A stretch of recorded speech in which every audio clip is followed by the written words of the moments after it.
Hello, all, and welcome to the Marty Show. I am Marty Milquetoast. We've got a great episode for you with comedian Chris Davison. It's a very interesting episode. I'm sure you'll enjoy it. Chris Davidson has known me for years, has known me, as I say in the podcast, since before I was Marty Milquetoast. He does use my pedestrian name in it, first and last name, for crying out loud. But you know what? That's fine. I ain't hiding nothing. So my name is Justin. I just go by Marty. So that's happening. I have exciting news that I will give you more details on later, but I have just found out that I am going to be able to put on a Halloween spectacular on Halloween at Victory North. So stay tuned for more information on that. I'm very excited about this show that I'm going to be able to put on. I'm going to have I'm going to hope to I am hoping to make a show that is burlesque, comedy, and much more. I want it to be a true, like, old school variety show with lots of spooky stuff. I know I've got a mentalist that I can bring on. It's going to be some really cool, very exciting stuff. So I'm excited about that. So stay tuned for more. If you would like to be in that show, or if you want to contact me for any reason at all, you can contact me at martymilquetoast@gmail.com. That's MartyMilquetoast@gmail.com. So shoot me an email. Let me know what you think of the podcast, how much you hate it, who you would put in as a host besides me. And also, if you would like to be in a show, whether it be the Marty Show or this live show that we've got coming up on Halloween, you know what? Just shoot me some info and watch my socials as I get more information on this. I literally just found this out today. So look on my socials, Marty Milk Toast everywhere, or the Marty Show on TikTok, so that you can find out what's going on with the show. I'm really, really excited about this. I'm such a fan of Halloween, and this city is the spookiest city to do spooky things in. So it's going to be a fantastic show full of spookiness and comedy and God knows what else. So there you go. Oh, I was going to do a joke. Ah, shucks. I always forget to do a joke. I'm sorry. I have a busy life. I was just at the doctor's today. I'll tell you my doctor story. I got into the doctor's office. I'm talking to the doctor. Well, I'm waiting for the doctor. And the doctor walks in, nose in the clipboard, won't even look at me. And he just mutters, listen, I think you're going to have to stop masturbating. And I was like, what? Why on earth would I have to stop masturbating? To which he replies, well, I've got to examine you. Heyo, the Marty Show.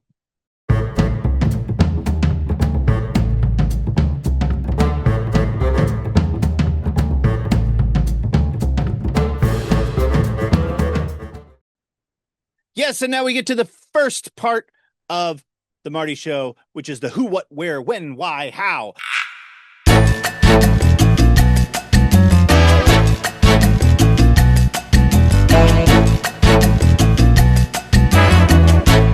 So we start, as always, with the who. And who are you? Hey, I'm Chris Davison. They call me the hardest working comedian in Savannah. And I'm very happy to be here today. Woo! Very nice. Thank you. Yes. And he's here to talk about his stand up, stuff. All right. So we get to the what. What made you want to be a performer? At a very young age, I noticed that I needed a lot of attention and I didn't want to have to go to jail for it. Fair. So I compromised a lot, from yelling horrible things in public to whispering things into a microphone in private. and marginally less people are angry about me doing it quietly Right. in private. That's nice. Yes, it's better than to just be screaming in the streets. Yeah, the distinguish between art and that guy needs water.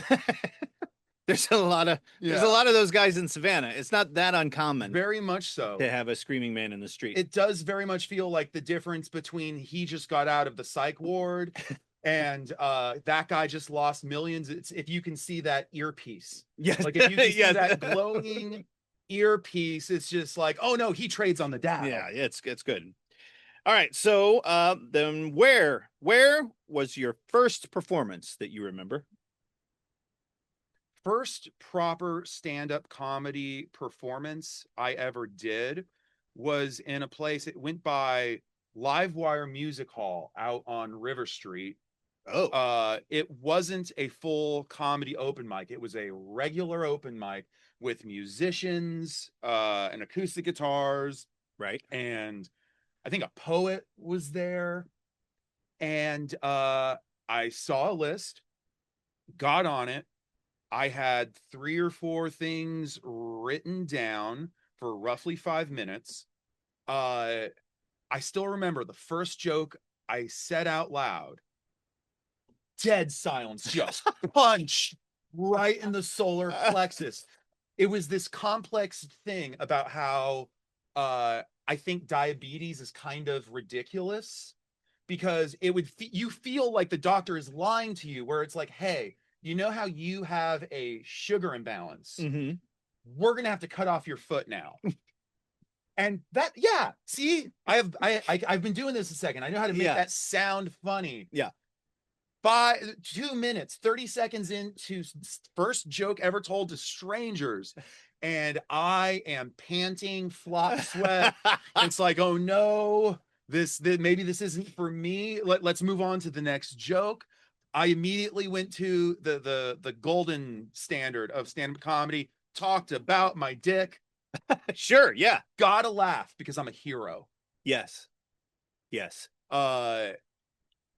Actually, you know what? I'm still proud of it. It's not a bad dick joke. Dick jokes get a very bad rap. This is how simple of a dick joke is. Okay. All right. Okay, I'm ready. I did this joke in high school. Uh-huh. And it's about going to high school, where I said, you know, I always hate having to deal with the hall monitors because they never let you bring a soda into the classroom. Right. So I have this little trick to get in. What I do is I'll take the soda and I'll put it in my front pocket, and then I'll just walk forward. And then the hall monitor was like, hey, what's that in your front pocket? And I'll be like, oh, this? That's just my abnormally healthy, girthy genitals. And then the hall monitor would say, okay, but hey, what's that in your other pocket? And they'd find the soda. I see what you did there. That's a good. I just like to let that hang out there, much like the joke. Yeah. All puns intended. We don't run away from our puns. So that first performance, how long ago was that? 16 years ago. It'll be 17 in October. Long time. Very much so. So when then did you feel like a real performer? Or have you? Some people just never do. You know, when I was 19 years old, a friend of mine was moving. No, it was a birthday. It was just a birthday. And we decided we were going to do a comedy roast. Sure. And I was born in 1985. So 19-year-old Chris is 2005. So think the type of jokes you would make in 2005. Sure. And, you know, burn the VHS they were recorded to. Yeah, of course. But everyone else wrote, like, we were trying to go harsh on each other. Yeah. But I was the one who was throwing battery acid in everyone's face and had to apologize the next day, because being a good joke writer means saying you're sorry, like a lot. They're like, Sure. Yeah. really, you're not risking it if you don't say sorry to someone at some point. Mm-hmm. You weren't swinging to the fences. Right. And if you don't apologize, you didn't even like them that much. And if I like you a lot, I'm trying to say something horrible to you a little bit. Otherwise, what do I even know about you? Right. Yeah. That's a good point. All right. But yeah, when I started doing those kinds of roasts, I felt like a performer. Sure. The first time it was a full room of complete strangers, and I landed something, and I could see someone decide that they didn't like me, and then laugh at something and decide, okay, but that was okay. Oh, nice. Like a winning them back Yeah, from someone where it's just like, I don't agree with what he said about Catholicism there. And I'm just like, but it's silly. Now, did you watch like the old school roasts with Don Rickles and Dean Martin and all those things? Yeah. That old school Catskills, just very Jewish comedy is so underrated. Like if I'm talking to a young comedian about what they should watch, Set Up Punch. Yeah. Watch some classic Set Up Punch. Don Rickles, everything that ever came out of the Dean Martin roast. Yeah. Going into Leno, going into Conan, going into Jeff Ross, everything that was on Comedy Central in those early 2000s where Chevy Chase can't take a joke and then Todd Barry is hilarious.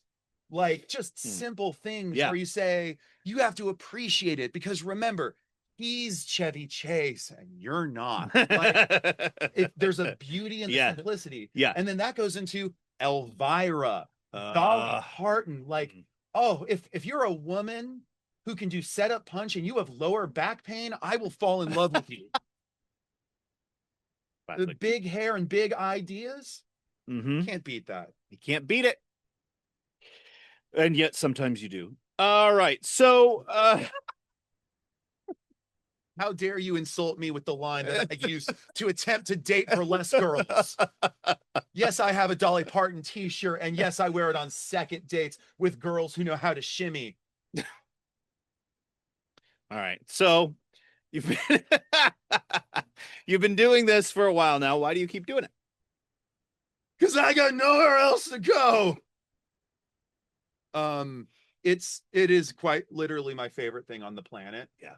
Like if you in the economy of the year 2026 and you're looking for things that will make you happy that you can kind of do with no money or occasionally gain money with, I don't have to mess with hard drugs. You don't have to. You don't have to. Sometimes you can. The Sam's Kinison School of Comedy argues with me every year about how to get better. And I have to say, no, Mr. Doug Stanhope, I can do this sober. But I would say if I had to look at a single reason to keep doing it, I don't think there's a bigger rush than going into a room full of strangers, explaining a little piece of yourself, getting it to resonate with a crowd when they have very different backgrounds from you. And like that resonance, there are jokes that I've told twice that people will remember me for, where I did this whole bit about how great it is when you date a woman and she has the best shower on the planet and how girl shower is a treat. And then you have to live up to the standard of girl shower with like roses and like hiding candy where she keeps her towel. Right. And like, because like now you smell like roses and lilac. And if she doesn't know that you're all about her, she thinks that you're going to cheat on her with all the new women that are attracted to you because she's the one who's making you attractive in the first place because she rolled the dice on a goofy nerd who talks about his dick on stage. There you go. How much verbiage can I use? I'm trying to keep this PG-13 ish. You can go R. Okay. I'm fine. Well, time to talk about gauze, everybody.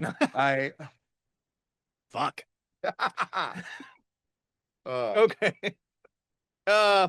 So how, if you do, how do you balance your performer life with your pedestrian life? I feel like you don't really have a pedestrian life. My pedestrian life, I take some time to do things that make money. I take time to do some things that make me artistically happy, and I take time to do things that make me socially and physiologically happy. I have the kind of life where all three of those things have the potential to overlap, Mm-hmm. but they also have the potential to lock me down to one singular thing and just Yes. destroy me for a week. Yeah. Yeah. Where, you know, there was a genuine moment where I had to ask my therapist if I was bipolar, and then I had to say out loud, I got into a car accident after a girl broke up with me and bombed a really important showcase opening for a guy who's on Netflix. Oh. All within like a 2-week period. Now, I'm on good terms with that guy now. Mm-hmm. Insurance covered the wreck. The other person was found at fault. I used that money to help get me through a really bad patch of life, and I'm on good terms with that girl again. But when it happens all at once, Right. and you're just like, is this manic depression or just my fucking life? Yeah. Or it's like, you know, you don't have to be a really sad person to be funny on stage. Like, I'm a big fan of John Mulaney when he was talking about Robin Williams. Yeah. Where it's just like, no, you don't have to be suicidal. He was just funnier than all of us, right? Yeah. You don't have to be depressed in order to be funny. But if you just write shit down when things are happening to you, there's enough people in this world going through a shit show Ugh. where if you just use a couple clever metaphors here and there, and you just say something about what you went through with a person on any given moment, Mm-hmm. where it's just like, trying to think of a hot take I've had recently. How about this? I've been trying to figure out how to describe my generation. Mm-hmm. Here's my problem. We've been trying to explain really complex ideas to boomers and the past, like things involving gender being a spectrum, pronouns, neurodivergent, all of these real complex things. But everyone in my generation keeps diagnosing themselves with compliments. Do you know what I mean? Where it's like, I'm neurodivergent, which just means I'm kind of, you know, better than everyone else. Like, they do this line of talking about themselves, Right. where it's just like, you know, congrats on being openly bisexual. God bless you on Pride Month. Mm-hmm. But like, do you have to give yourself superpowers? I think that's as much as I want to hit hard on that topic. Fair. But I love creating good art and talking about the world around me, but man, this is just a rough place to be sometimes. Truth, which is why we need it. Yeah. For sure. Okay. That ends our who, what, where, when, why, how. And now we go to one of my favorites, the performer horror story.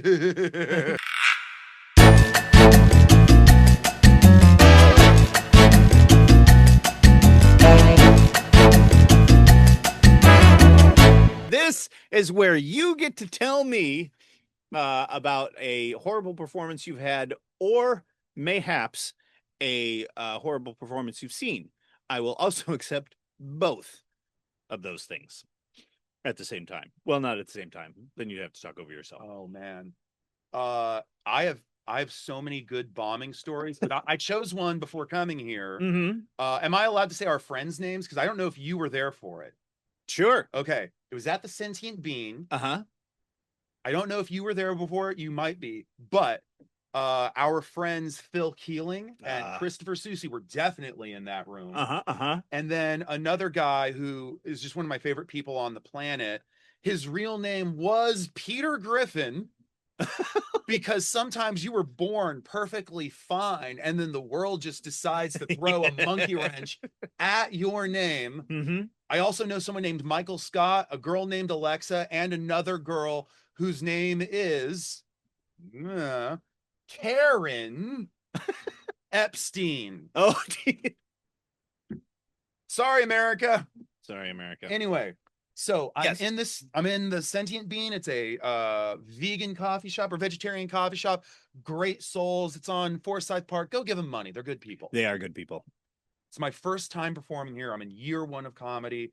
I am meeting all of the comedians there for the first time. Shane Gray is in the room. Sure.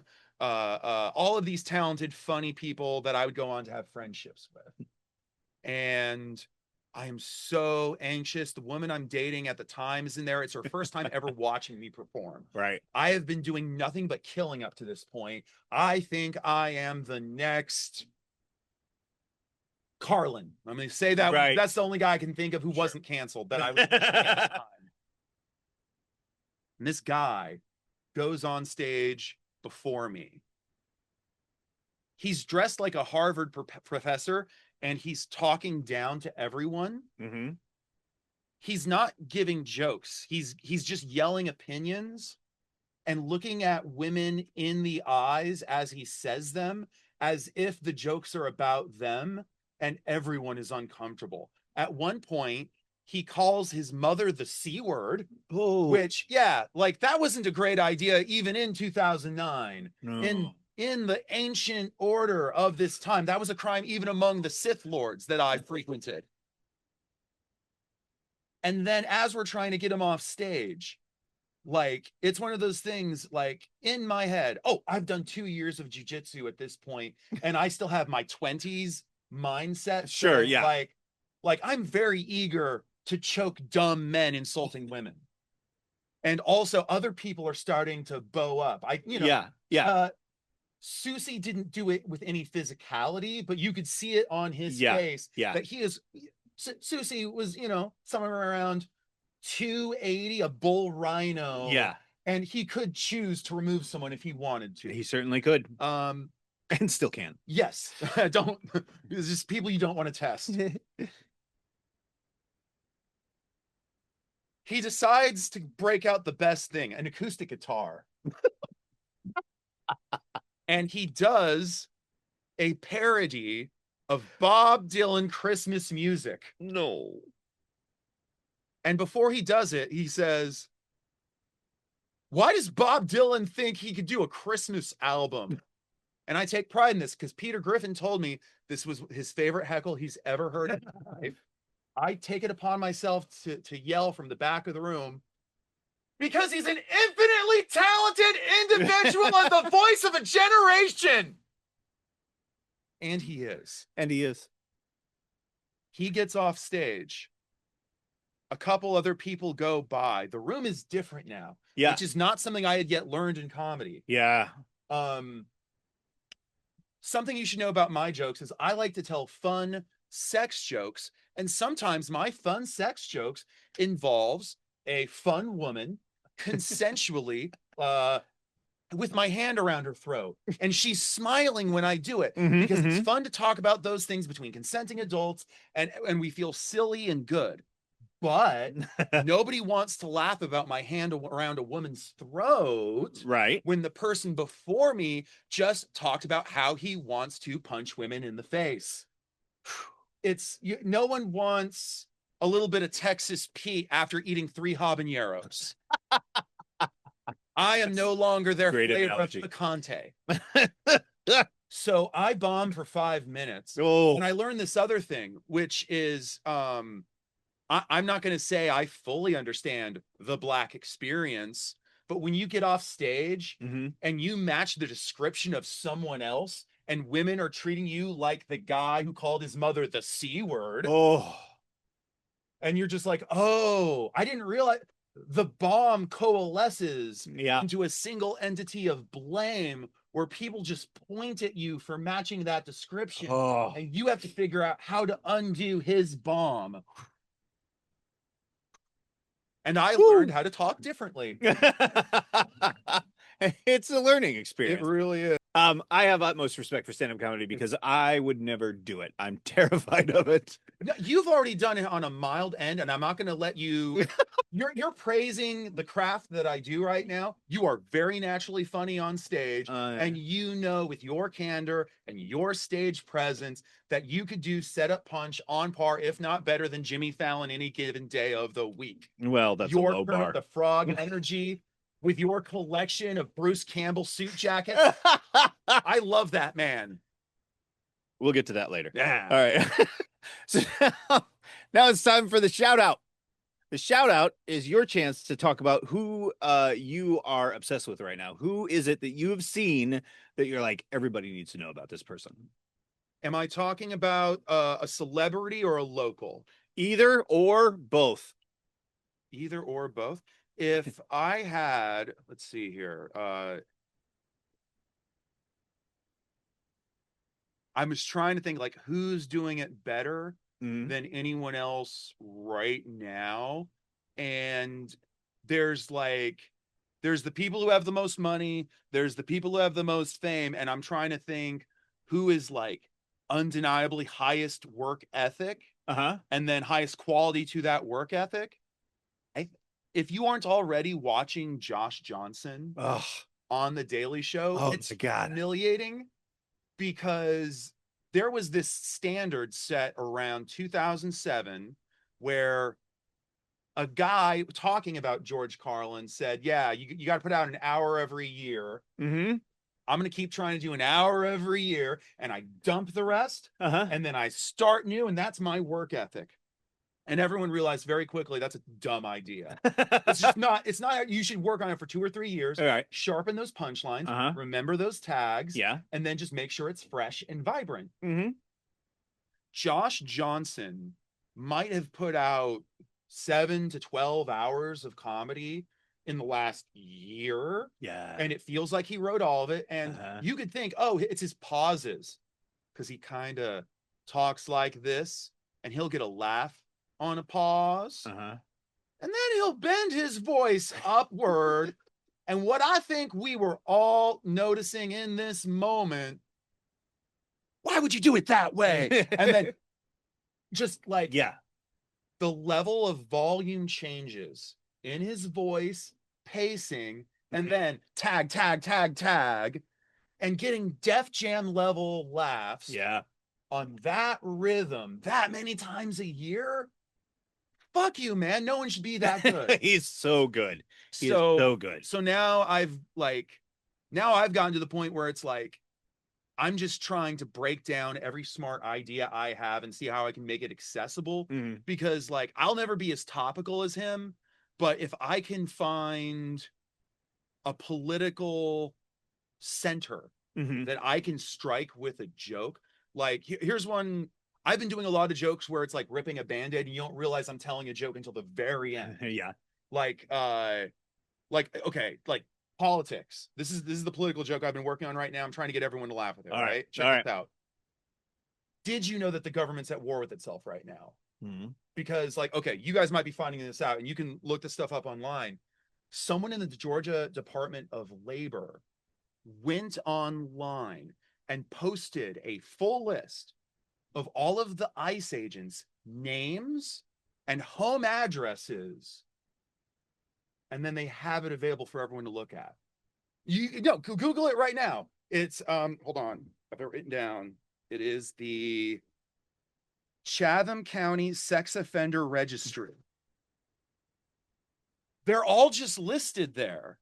And if you needed to find one for any reason, I'm just saying that's where you would go. Right. It's about speaking truth to power. It's truth to power.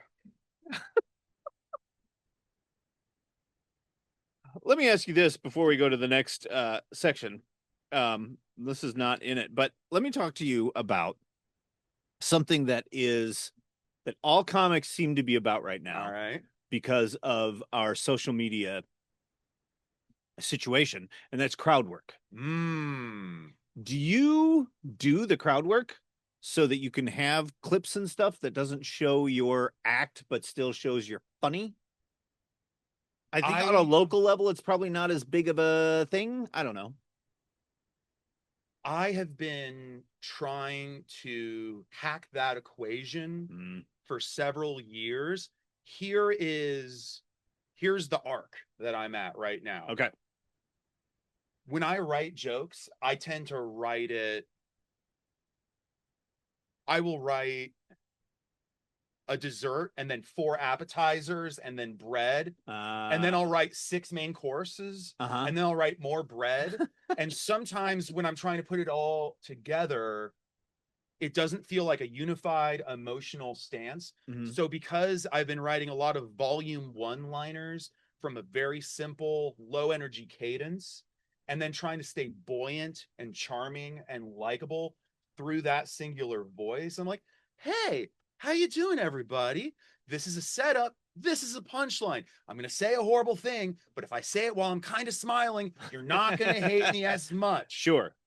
I'm smiling. I'm still smiling. And then there's a guy in the back where it's just like, you are gay. And I'm trying to stay smiling. Right. And I'm trying now not to use any words that'll get me canceled while I respond to that guy who just called me gay.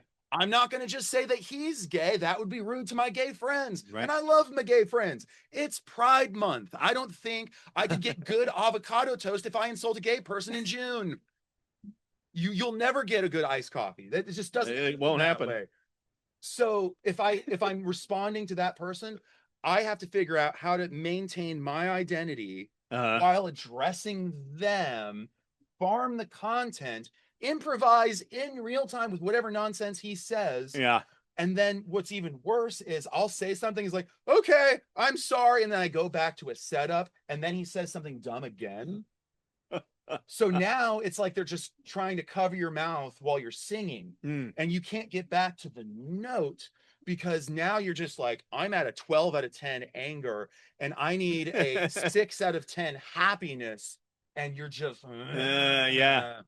So have I handled hecklers?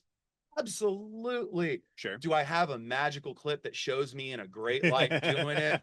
Not necessarily. Not so much. There's a lot of, I would like to apologize to the Jurassic Park Lost World community and the mean things that I said, comparing that heckler to Vince Vaughn. I didn't say that nobody above 6'3" can act. I just said that you're distracting to everyone else and that they would pay Tom Cruise more money and put him on an Apple box in order for him to talk to a 5'2" woman than ever tolerate your Goliath nonsense while you behave in the same character nonsense since 1993. All right. And that's an apology. That's an apology. I actually do like Vince Vaughn. No, sometimes you just need a punching bag. Yeah. All right. Now we get to what I like to call Marty's poll.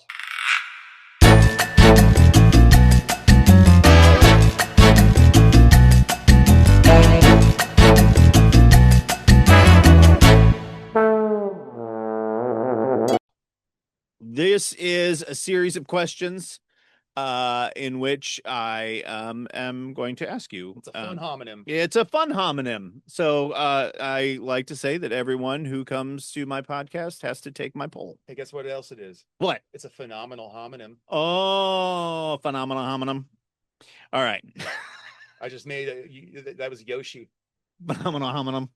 It was Yoshi. All right. What is your go-to snack? Oddly enough, for where I'm at right now, iced coffee.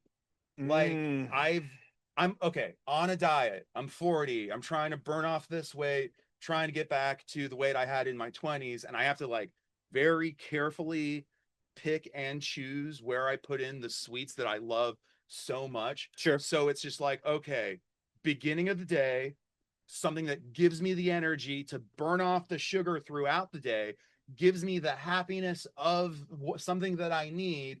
And then if you cut off that sugar before 5 p.m., put in a workout routine, and it's just like, okay, coffee, almond milk, sugar-free French vanilla, maybe something sweet in there with it. Nice. It just gives me the energy to get through the day. Nice. Okay. What is your dream show? Like what is the performance that you have that would just be like the ultimate for you? For me to perform in, Mm-hmm. the obvious ones are things like, Netflix special, HBO special, Mm-hmm. maybe something with like a hosting in the Oscars or Academy Awards Yeah. type thing. Uh, if I had to hone in on like a singular moment, Mm-hmm. if I could get anywhere near that Stephen Colbert White House press correspondence dinner where he goes after George W. Bush and their administration. Mm-hmm. Because at the time, if you didn't know, government couldn't get any more corrupt than this. We were in the Middle East. Yeah. We As didn't far know as where our money was. mm-hmm. They were just giving tax cuts. As far as The we knew, giant that was the worst it corporations. would ever get. And here's the thing. They were also secretly racist. Like the president would say that he loved Muslims, but all of the things they were doing were harming those Muslims. So you had to read between the lines, but you understood that they were secretly racist. How else would you know? We had to describe terms like dog whistle to describe it. And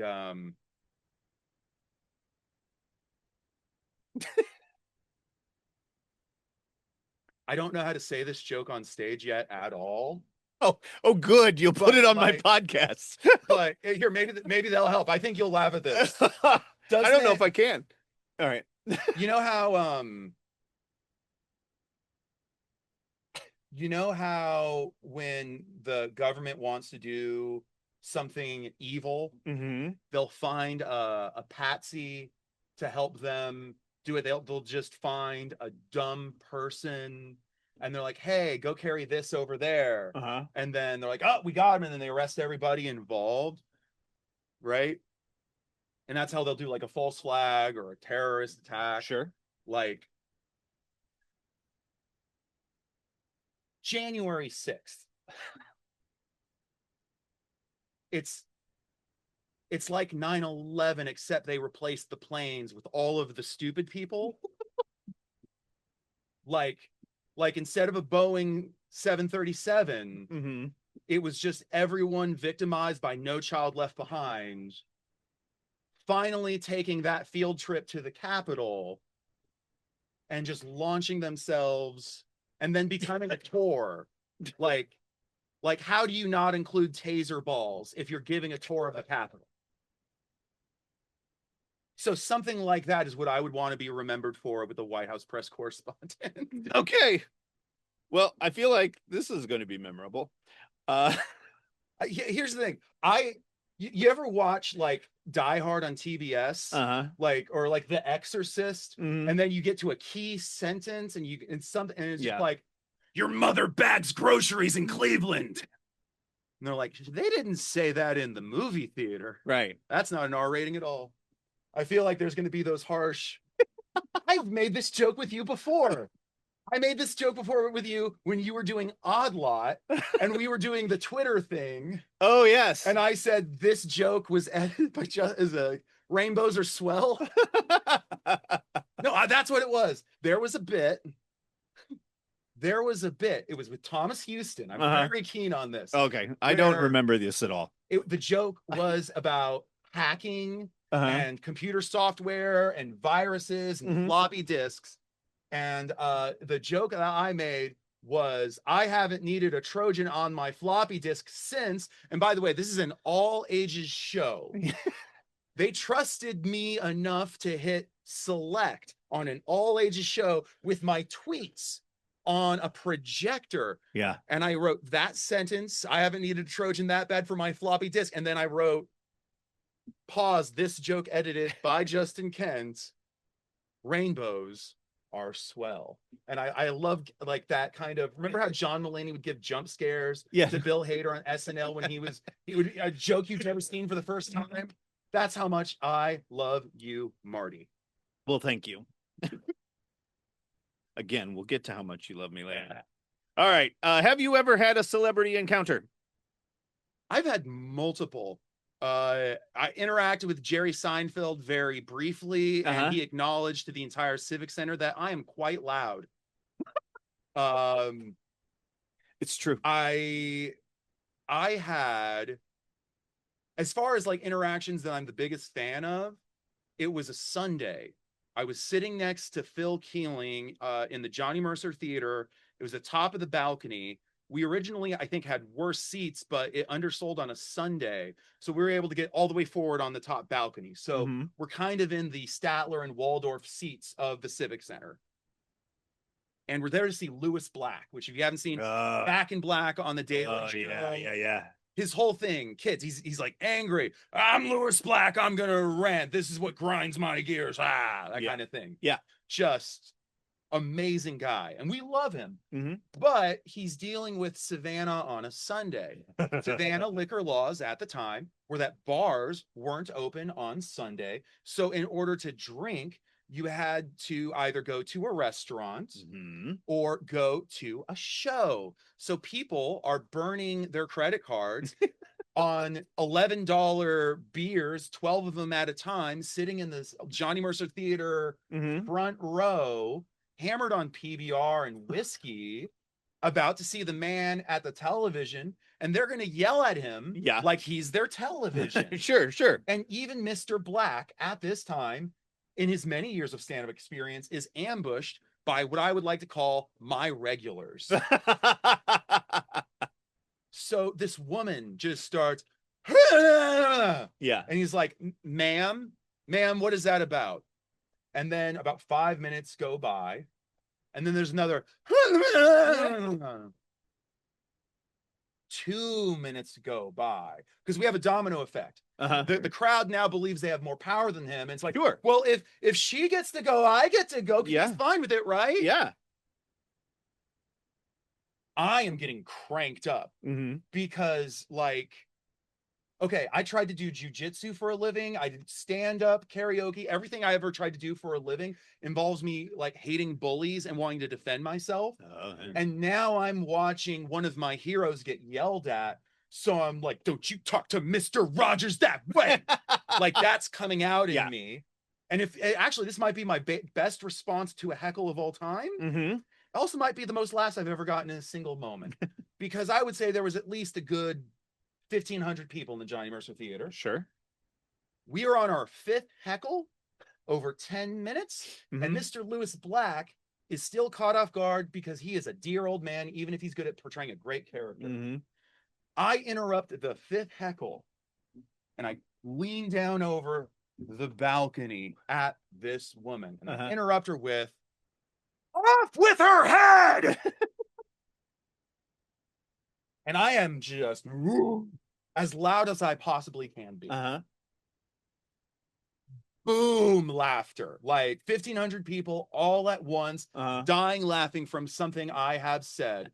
Lewis Black gets to look up at me and make eye contact. And he says, sir, while I appreciate your enthusiasm, I do not believe it to be necessary for us to reach for the guillotine. And he hit it with that cadence, that rhythm, that dry sarcasm. And like, very rarely does anyone actually help a show by heckling. But from one professional to another, I like to feel like I gave him the alley-oop for his perfect slam dunk. Like, if you've ever seen that picture of Dwayne Wade and LeBron with the dunk, where like one of them's like forward and leaning and the other one's like over the top.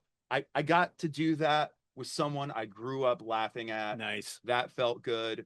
A lot of guys I've had a chance to open up for.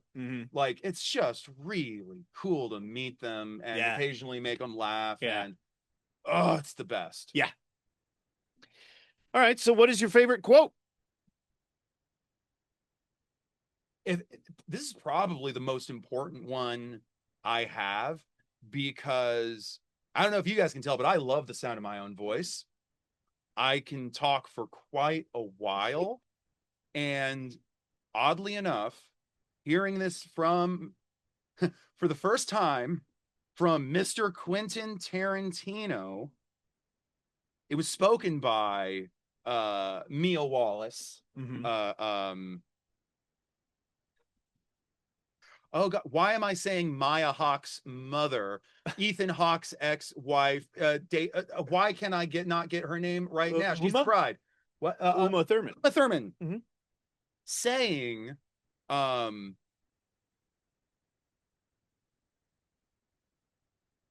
"Are you listening or are you just waiting to speak?" Mm. Like, as someone who can talk forever, like I just can.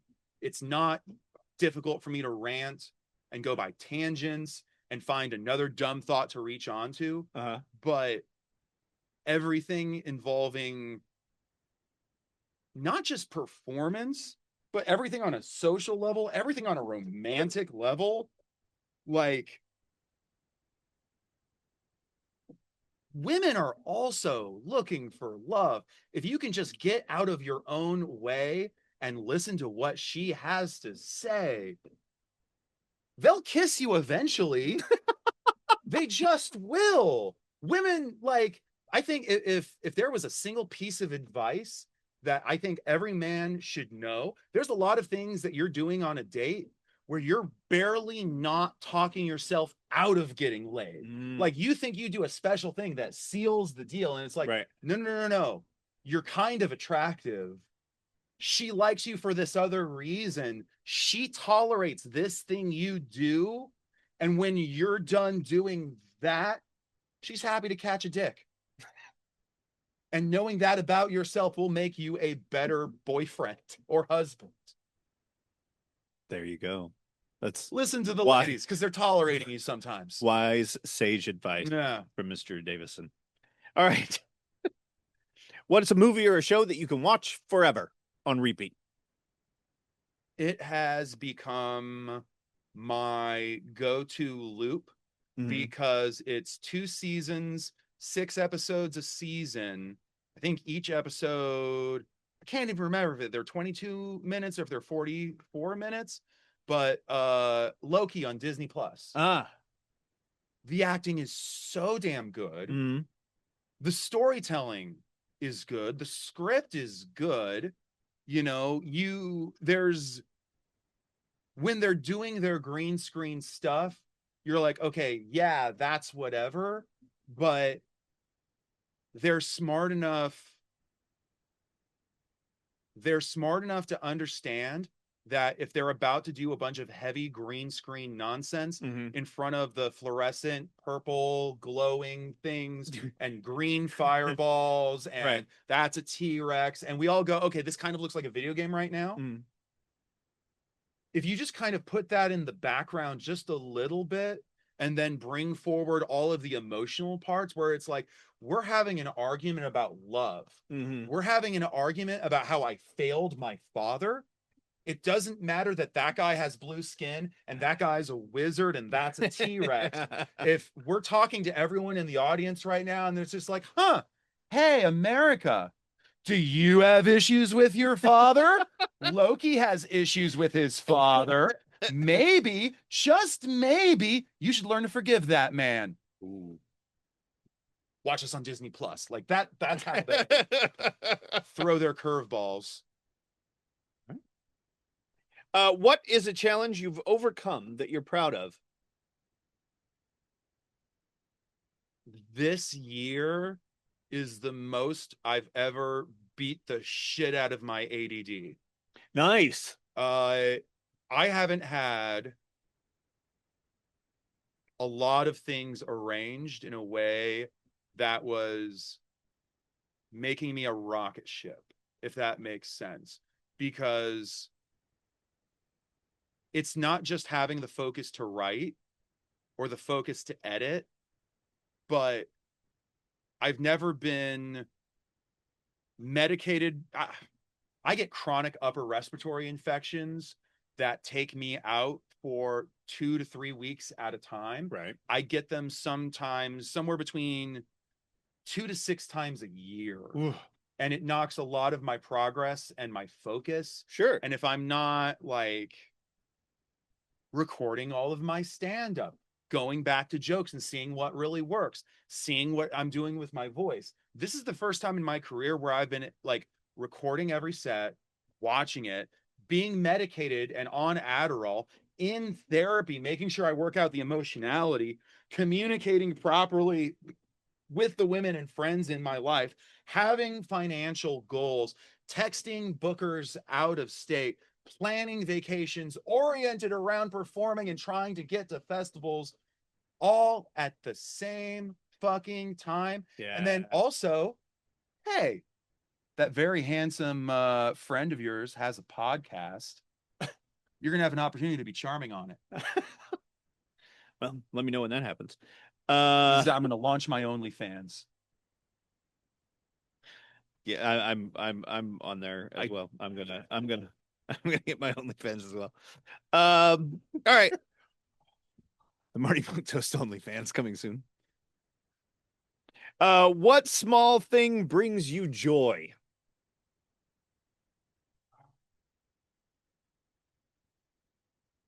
Watching a child who, or a child, or even a dog Mm-hmm. that understands a joke. Like, not they're laughing at a joke, Yeah. that they are playing the joke. They are sentient, they are cognizant of what they're doing, and Mhm. then they're crushing. Yeah. Like, if you've seen a dog play Here I Am with a toddler and the toddler's losing their shit laughing, Mhm. like, that is a valid joke. I am setting expectations and subverting expectations. Mhm. That's a golden retriever crushing. And knowing that makes me so happy. Or like if you're watching a second grader back talk a substitute teacher who just gets something wrong, Uh-huh. and the kid just lands a, yeah, okay. Like, you know that they saw their parent do that at some point. Uh-huh. And like when that parent gets called into the meeting, they not only know how many times they've used that phrase, Yes. but every phrase it's just that Vietnam flashback of, oh man, I've been saying cocksucker in front of a 4-year-old, and now he didn't get a second slice of pizza, and he called Tyler, the cafeteria worker, a cocksucker. I have to apologize, even though it was an accurate use of the word, because he gave the other kid an extra slice. Yeah. Yeah. God, I love kids. Yeah. My son, I'm going to tell a story now. So tall. He's so tall. My son, who is now in college, when he was God, I don't know if he was even one yet. But he sneezed and he acted like it threw him back. And I laughed. And he did it over and over and over again.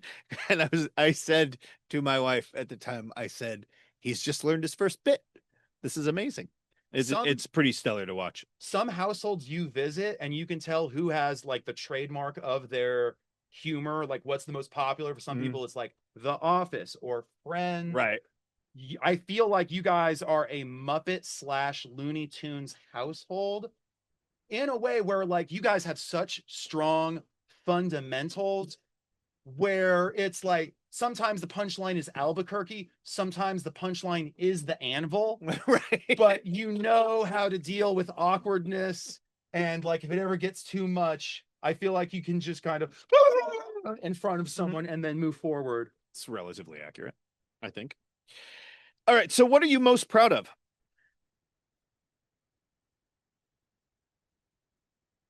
If I had to go anywhere in the English speaking world right now and hold a microphone, if you gave me a few directions beforehand about what needed to be done, at the very least I could float. But if I have a room that's good to me, I think I'm as good as anyone on the planet.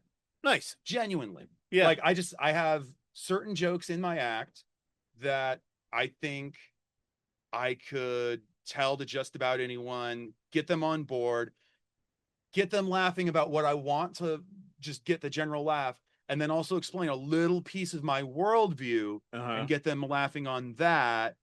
And if I do it all the way, maybe I heal the nation just a little bit, where like maybe you didn't think you were willing to laugh at that, or maybe you didn't necessarily like that group of people, but you're listening to them just a little bit more because I said something a little bit different. Like, so the thing you're most proud of is healing the nation with your act.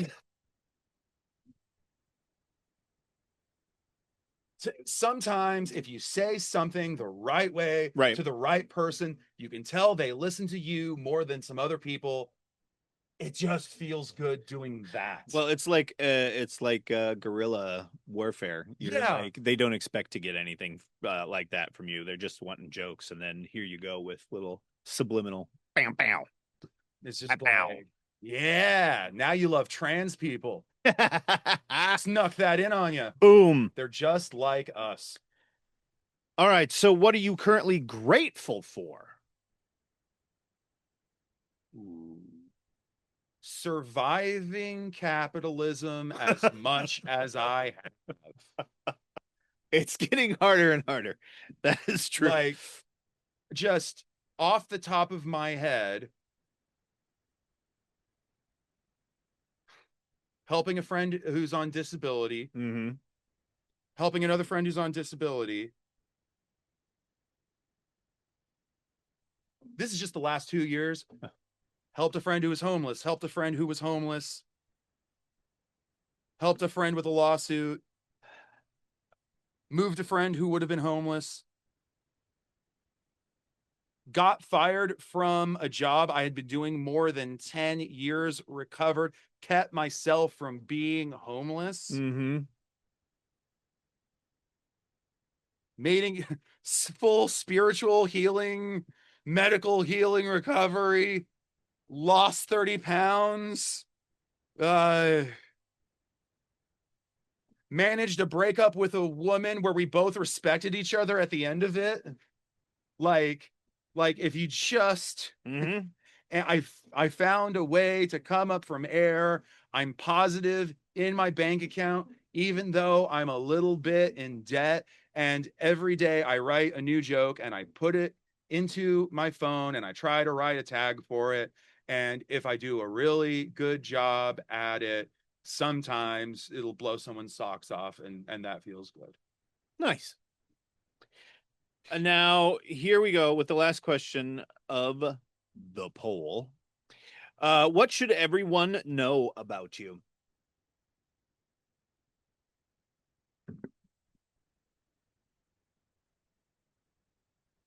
My name is Chris Davison, Davison. Chris Davison Comedy, all one word, on Instagram. Chris Davison Comedy at gmail.com. If you need me to host, complain, tell jokes, rant, write, lift, sing, host, karaoke, run trivia, ask you about music, if you need to give me money for talking at someone with general unearned confidence, I'll take it. And I'll enjoy doing it. Amen. That's also true of me, except for where he can be reached. It's Davison, not Davidson. Yeah, no second D. So, unless you tip extra. But then I know. Hey. That's right. Yeah. Muppet Show After Dark. You tip extra. He'll tip extra. There we go. All right. All right. Now it's time for the ego boost.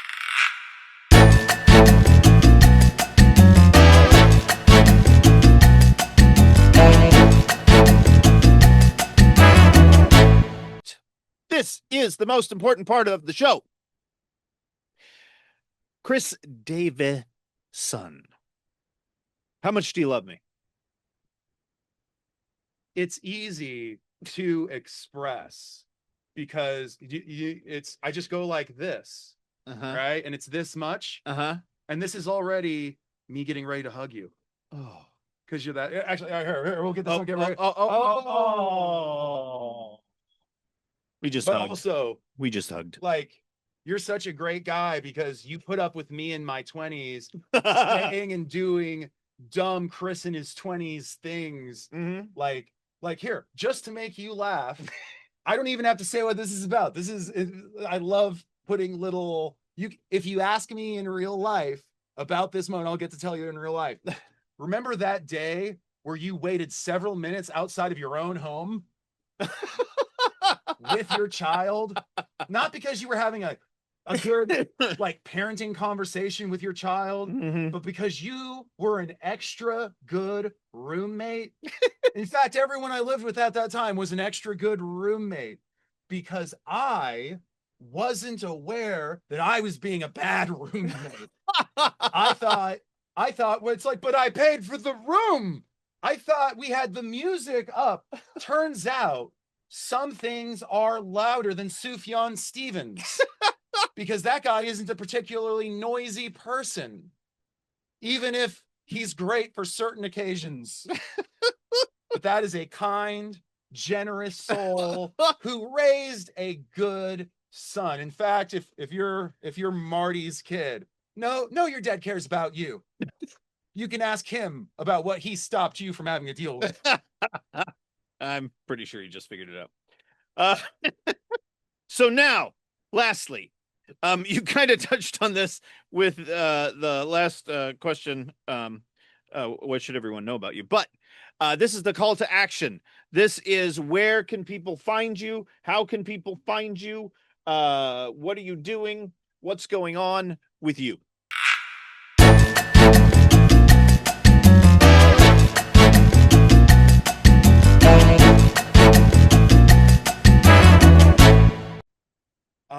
July 4th, I am going to be at 201 Tapas in Pooler, Georgia. Nice.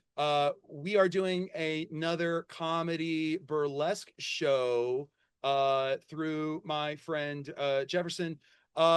Disney themed. Nice. Your boy's doing Hades. Oh So yeah. I'm working on it. I'm trying. Oh yeah. Because you can't just go up and directly do James Woods. No. Like they'll take you to prison for doing that Mhm. nowadays. Yep. Because he has strong opinions that you don't have to Google. But if you want to be kind of like fun Mhm. in a mean way with a stern voice, where I kid you not, like every woman that I told I was going to do Hades Mhm. and that I brought a charcoal suit just to do it, just because, well, he's kind of gray Yeah. and the suit kind of brings a 50 Shades of Gray element. And it's a burlesque crowd. So, unicorn hunters are everywhere, right? It's true. I'm just like, oh, well, if you have an improv background, there's a lot of people there waiting to yes and. Uh-huh. Every woman that I told that I was dressing up as Hades gave me overwhelmingly positive feedback in ways that are just like, oh, I didn't know I could tap into that. Nice. I'm gonna have a pretty good 4th of July with them. Tapping into that at Tapas. Yeah. Other than that, if you follow me on Instagram, I'll be posting flyers for different shows. I believe, oh man, I just got booked, I think, for Tennessee sometime in June. I got to double check. But I'll be all around the Southeast, all over Savannah, Charleston, nice. Atlanta. If you like me, follow me online, and I'll try to make you laugh in person. There you go. Chris Davison. I have known Chris Davison since before I was Marty Milquetoast, and back in your Bruce Wayne days. Back in my Bruce Wayne days, and I have been able to watch your career from I guess not the beginning of it, but a very very close to it, and had you at the stand-up strip down show, and I hadn't seen you perform in a while, and the incredible difference to see how much work you have put into your stand-up and how good it is now. It's just not that it was bad before. I mean, it was, but it was. But genuinely, the difference wasn't my heart. I always wanted to be nice to you and your friends while saying fun, filthy things. Right. I genuinely didn't know how to say those things without coming off like a dipshit. So now, and actually, you know what? I have that clip from that show we did together. Once we post the podcast, I'll post my clip where you give me a lovely introduction. Yes. And I get to describe what I feel is the genuine best parts of the show you put on, because there's such great people on that. Oh yeah. The women are all beautiful. The comics are all funny. Yeah. But like, I always wanted to make you laugh, and I found the way to make you laugh. It was a good bit. Oh, it was so much fun. So follow him to see it. Well, that's it for this episode of the Marty Show. Thank you so much, Chris, for being on the show. We appreciate it very much. And check him out.